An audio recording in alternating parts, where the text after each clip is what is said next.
خطبے میں، جمعہ کے خطبے میں کیا ضروری ہے؟ جمعہ کے میں نے اس لیے کہا کہ عیدین کا خطبہ تو نماز کے بعد ہے، نماز پہلے ہے، لہذا نماز تو ہو گئی۔ اب تو خطبہ ہو بھی تو بھی نماز ہو گئی، نہ ہو تو بھی نماز ہو گئی، مگر جمعہ کا خطبہ تو پہلے ہے۔ اگر خطبہ نہیں ہے تو نماز ہی نہیں ہوگی، جمعہ کی نماز نہیں ہوئی۔ جمعہ کی نماز صحیح ہونے کے لیے خطبہ شرط ہے، خطبے کے بغیر نماز نہیں ہوگی۔ اس لیے جمعہ میں یہ سمجھنا ہے کہ خطبہ کیا چیز ہے، کس چیز کو خطبہ کہتے ہیں۔ یہاں رک کر کے ایک مسئلہ اور میں سمجھاؤں آپ کو۔ یہ جمعہ کا خطبہ جمعہ سے پہلے ہے نا، یہ شروع میں ایسا نہیں تھا۔ شروع میں جیسا عیدین میں بعد میں خطبہ ہے، جمعہ میں بھی بعد میں خطبہ تھا۔ اسلام کے شروع دور میں جمعہ کی نماز پہلے پڑھی جاتی تھی اور سلام پھیر کر پھر خطبہ دیا جاتا تھا۔ جیسا عیدین میں کیا جاتا ہے ایسا ہی جمعہ میں کیا جاتا تھا۔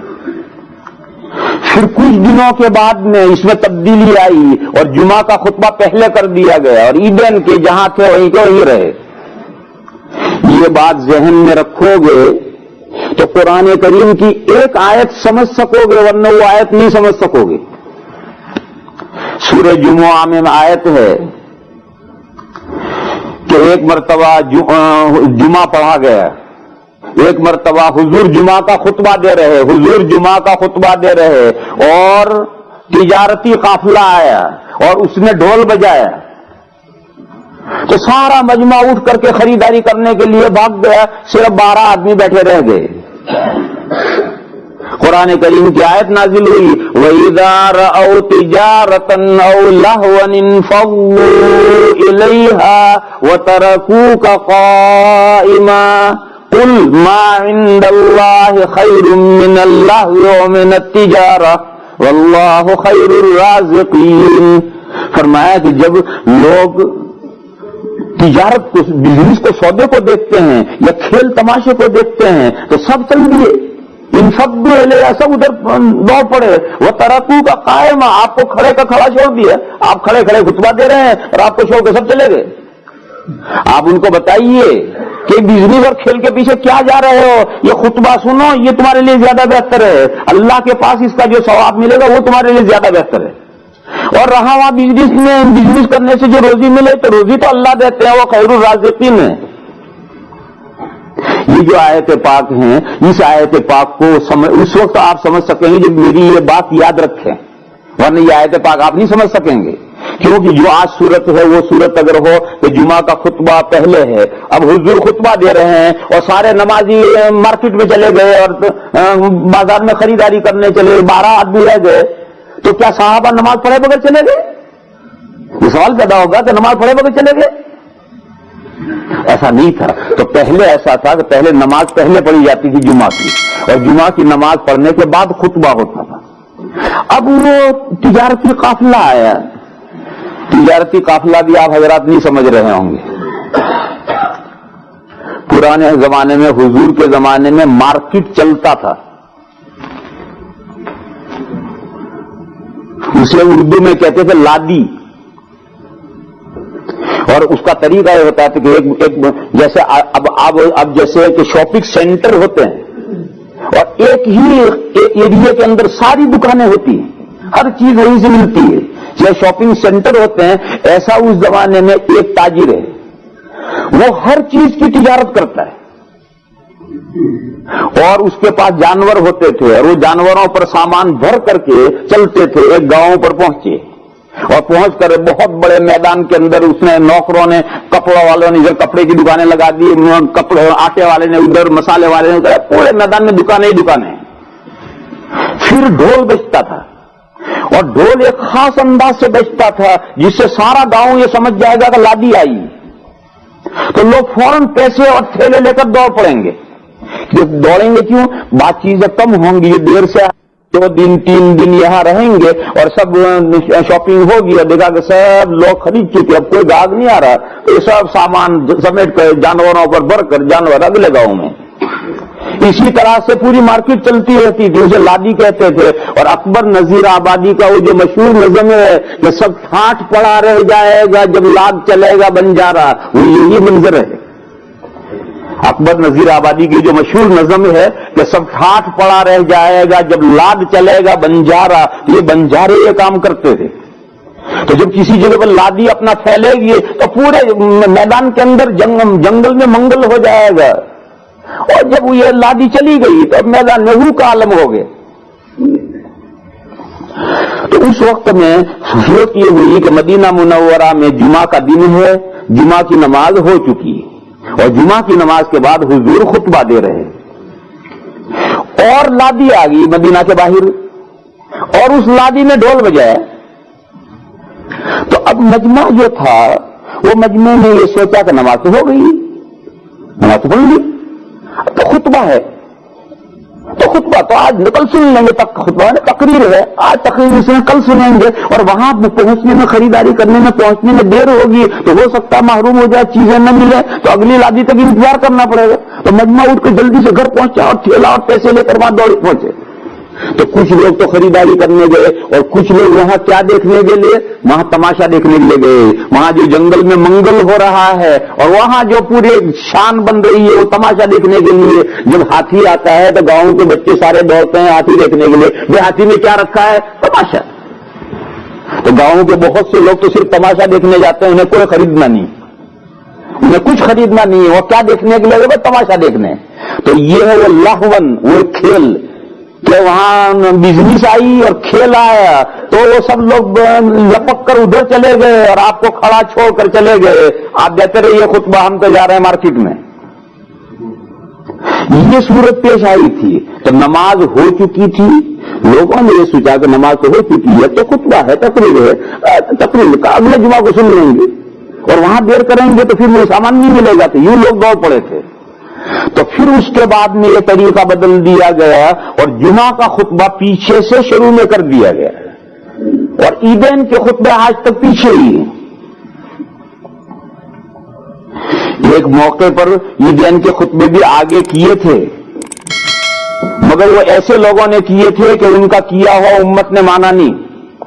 جو خلفائے راشدین کا دور گزر گیا، حضرت معاویہ کا دور بھی گزر گیا، تو اس کے بعد جو بنو امیہ کا دور آیا تو بنو امیہ کیا کرتے تھے؟ اپنے عیدین کے خطبے میں حضرت علی کو گالیاں دیتے تھے، برائیاں کرتے تھے. تو جب عیدین کے خطبوں میں یہ مضمون شروع کرتے تھے تو لوگ اٹھ کے چل دیتے تھے کیونکہ عید کی نماز تو ہو گئی. اب تو عید کے بعد خطبے ہو رہے ہیں تو جب عید کا خطبے میں حضرت علی کی برائی آتی ہے مجمع اٹھ کے چل دیتا تھا. تو اب ان بادشاہوں نے یہ سوچا کہ ان لوگوں کو کیسے یہ بات مضمون سنایا جائے. تو انہوں نے عیدین کے خطبے پہلے دینے شروع کر دیے کیونکہ پہلے جب خطبہ ہوگا تب تو ہر ایک کو بیٹھنا ہے اور بیٹھ کر کے خطبہ سننا ہے کیونکہ اس کے بعد نماز ہونی ہے. تو انہوں نے عیدین کے خطبے بھی پہلے دینے شروع کر دیے تھے مگر وہ خلفائے راشدین نہیں تھے، اس لیے تو بادشاہ تھے اور ان بادشاہوں کو دین میں ایسی تبدیلی کرنے کا کوئی حق نہیں پہنچتا ہے. امت نے ان کی اس تبدیلی کو نہیں مانا.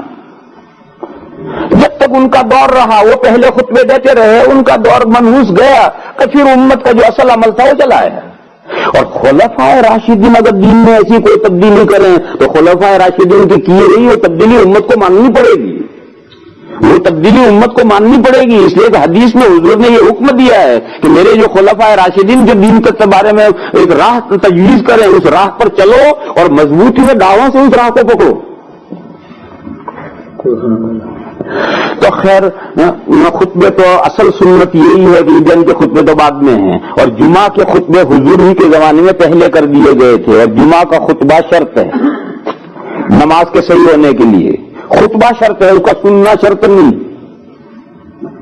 ایک آدمی ایسے وقت آیا کہ خطبہ ختم ہو گیا اور تکبیر ہو رہی جمعہ کی اور وہ مسجد میں داخل ہوا، اس کا بھی جمعہ صحیح ہو جائے گا. تو اس لیے خطبہ تو نہیں سنا، خطبہ سننا شرط نہیں، خطبہ ہونا شرط ہے. خطبہ دے کر جمعہ پڑھو گے جمعہ ہوگا، خطبہ دیے بغیر جمعہ پڑھو گے جمعہ نہیں ہوگا. رہا خطبے کا سننا ضروری نہیں. میں نے مثال دی کہ آیا آدمی تکبیر کے وقت آیا، جمعہ کی تکبیر شروع ہوئی، آیا اس نے خطبے کا ایک لفظ بھی نہیں سنا، اس کا جمعہ بھی صحیح ہے کیونکہ خطبے کا سننا شرط نہیں ہے، ضروری نہیں ہے، خطبے کا ہونا شرط ہے. خطبہ دیے بغیر جمعہ پڑھو گے جمعہ نہیں ہوگا. خطبہ کیا چیز ہے؟ حضرت امام شافعی علیہ الرحمہ فرماتے ہیں کہ خطبہ نام ہے 4 مضمون کا. 4 مضمون ہوں گے تو خطبہ ہوا ورنہ نہیں ہوا. امام ابو حنیفہ علیہ الرحمہ فرماتے ہیں کہ نہیں، خطبہ نام ہے صرف 1 مضمون کا.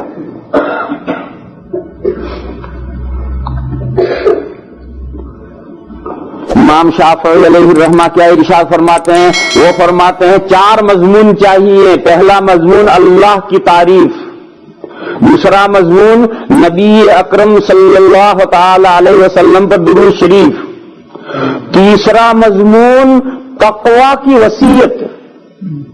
لوگوں کو یہ وصیت کرو، تاکید کرو کہ لوگوں اللہ سے ڈرو. یہ مضمون خطبے میں آنا ضروری ہے، اگر نہیں آئے گا خطبہ نہیں ہوگا. اور چوتھا، قرآن کریم میں سے کہیں سے بھی کم از کم 1 آیت پڑھنی ضروری ہے. یہ 4 باتیں اکٹھا ہوں گی تو جمعہ کا خطبہ صحیح ہو اور نماز صحیح ہوگی ورنہ نہیں ہوگی. یہ رائے حضرت امام شافعی علیہ الرحمہ کی ہے. اللہ کی تعریف، حضور اکرم صلی اللہ تعالی علیہ وسلم پر درود، تقوی کی وصیت. وصیت کے معنی تاکیدی حکم ہے، لوگوں کو تقوی اور پرہیزگاری کا تاکیدی حکم دو، اور قرآن کریم کی 1 آیت پڑھو. یہ 4 مضمون اکٹھا ہوں گے تو خطبہ ہوا. اور خطبے 2 ہونا سنت ہے، 2 ہونا ضروری نہیں. خطبوں کا 2 ہونا، یہ خطبہ دے کر بیٹھ جائے اور بیٹھ کر اٹھ کر کے پھر دوسرا خطبہ، تو بیٹھ کر اٹھنے کے 2 خطبے ہو گئے. یہ 2 خطبے ہونا سنت ہے، حضور اسی طرح سے دیتے تھے. باقی اگر 2 خطبے نہیں دیے ہیں، بیچ میں نہیں بیٹھا ہے تو ابھی نماز ہو جائے گی، نماز صحیح ہے. یہ 4 مضمون آنے ضروری ہیں. یہ تو رائے امام شافعی علیہ الرحمہ کی. اور امام ابو حنیفہ علیہ الرحمہ کی رائے یہ ہے کہ نہیں، خطبہ نام ہے صرف 1 مضمون کا، اور وہ مضمون ہے اللہ کا ذکر. بس، اور کوئی مضمون ضروری نہیں. کیوں؟ قرآن کریم میں اللہ پاک نے فرمایا ہے، یا ایھا الذین آمنوا اذا نودی للصلاۃ من یوم الجمعۃ فاسعوا الی ذکر اللہ. کہا اے وہ لوگوں جو ایمان لائے ہو، جب جمعہ کے دن اذان ہو اور تمہیں پکارا جائے نماز کے لیے، اذا نودی للصلاۃ من یوم الجمعۃ، تو اللہ کے ذکر کی طرف چل پڑو. اور بزنس اسٹاپ، وذروا البیع، بزنس اسٹاپ، کاروبار اسٹاپ، اور اللہ کے ذکر کی طرف چل پڑو. اس آیت کریمہ میں اللہ کے ذکر کی طرف چل پڑو، اللہ کا ذکر سے کیا مراد ہے؟ دیکھو قرآن نے کیا، جب تمہیں جمعہ کے دن نماز کے لیے پکارا جائے، جمعہ کے دن جو اذان ہوتی ہے وہ خطبے کے لیے اذان نہیں ہوتی، وہ اذان تو جمعہ کے نماز کے لیے ہوتی، لوگوں کو نماز کے لیے بلایا. اب جو لوگ چل پڑیں گے تو چل کر کے جاتے ہی نماز کہاں شروع ہونے والی ہے؟ جاتے ہی کیا چیز ملے گی؟ جاتے ہی تو خطبہ ملے گا. اس خطبے کو قرآن نے خطبہ لفظ نہیں کہا بلکہ اللہ کا ذکر کہا کہ اللہ کے ذکر کی طرف چل پڑو. امام اعظم نے یہاں سے مسئلہ نکالا کہ جمعہ کے خطبے کی حقیقت ہے اللہ کا ذکر. بس اللہ کا ذکر ہو گیا، خطبہ متحقق ہو گیا. 2 ہونا سنت ہے، اور اللہ کی تعریف اور حضور پر درود اور تقوی کی وصیت اور قرآن کی آیت، یہ سب سنت ہے. خطبے کی ماہیت ہے، واٹ از خطبہ؟ خطبے کی جو ماہیت ہے یہ اللہ کا ذکر ہے. اللہ کا ذکر ہو گیا، خطبہ صحیح ہو گیا.